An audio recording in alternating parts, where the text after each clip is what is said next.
আসসালামু আলাইকুম রহমতুল্লাহি অবরাকাতুহু। পাত্র চাই, পাত্র চাই, পাত্র চাই। একজন সুন্দরী শিক্ষিতা বিধবা পাত্রীর জন্য উপযুক্ত পাত্র চাই।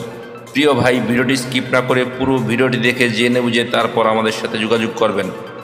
আর আমাদের এই ছোট্ট ইউটিউব চ্যানেলটি সাবস্ক্রাইব করতে ভুলবেন না। প্রিয় ভাই, প্রথমে শুনুন পাত্রীর কিছু সংক্ষিপ্ত বিবরণ। পাত্রীর নাম পরে বলা হবে।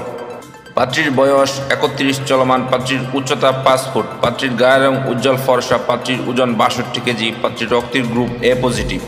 পাত্রীকে দেখতে স্মার্ট ও সুন্দরী হ্যান্ডসাম দেখার মতো। পাত্রীর শারীরিক গঠন মিডিয়াম। পাত্রীর ধর্ম ইসলাম। পাত্রী একজন মুসলিমা। পাত্রীর নিয়মিত 5 ওয়াক্ত নামাজ আদায় করেন আলহামদুলিল্লাহ। পাত্রীর জাতীয়তা বাংলাদেশি। পাত্রীর শিক্ষাগত যোগ্যতা মাস্টার্স।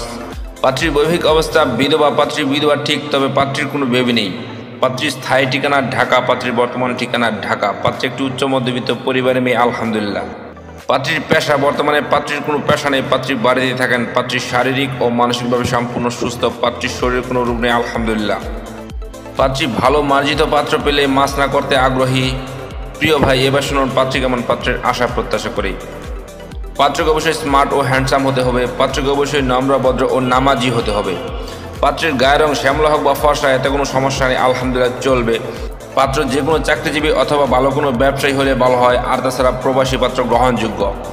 পাত্রের বেবি গ্রহণযোগ্য। পাত্রকে অবশ্যই সৎ এবং চরিত্রবান হতে হবে। পাত্র ঢাকার ভিতরে হলে ভালো হয়। আর তাছাড়া যে কোনো জেলার পাত্র গ্রহণযোগ্য। পাত্রের শিক্ষাগত যোগ্যতা পাত্রীর সাথে মানানসই হতে হবে।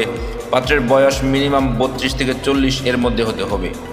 পাত্রকে অবশ্যই শারীরিক ও মানসিকভাবে সম্পূর্ণ সুস্থ হতে হবে। পাত্রের শরীরে কোনো রোগ থাকলে চলবে না। প্রিয় ভাই, এতক্ষণ তো এই সুন্দরী শিক্ষিতা বিধবা পাত্রীর পুরো ডিটেলস আপনাদের সামনে উপস্থাপনা করলাম। এবার যারা এই সুন্দরী শিক্ষিতা পাত্রীকে বিয়ে করতে আগ্রহী ইচ্ছুক, তারাই আমাদের সাথে যোগাযোগ করুন। আমাদের সাথে যোগাযোগ করার জন্য একটি ইমেল অ্যাড্রেস, একটি ফোন নাম্বার দিলাম। সেই ফোন নাম্বারে অথবা ইমেল অ্যাড্রেসে যোগাযোগ করতে পারেন। আমাদের সাথে যোগাযোগ করার সময় ছেলের সিভি এবং পিকচার নিয়ে যোগাযোগ করবেন। সবাইকে অসংখ্য ধন্যবাদ ধৈর্য সহকারে ভিডিওটি দেখার জন্য। এবার দেখুন পাত্রীর পিকচার।